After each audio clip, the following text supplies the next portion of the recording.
एक दौर उहो भी हुयो जॾहिं बहार जी मौसम में मींहुं वसण ते कुझु देरि थी वेंदी हुई त ॻोठ जा सभई ॿार गॾु थी करे हिकु चादर खणंदा हुआ।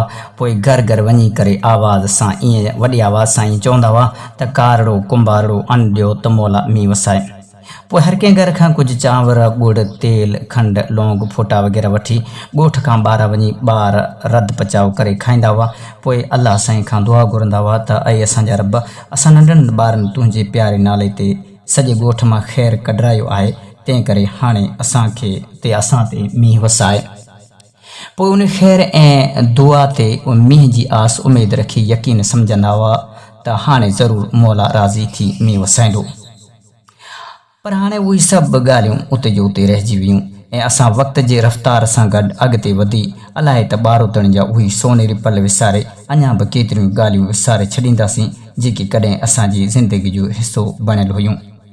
इहा तहरीर असांखे इब्राहिम सुमरो लिखी उमाणी।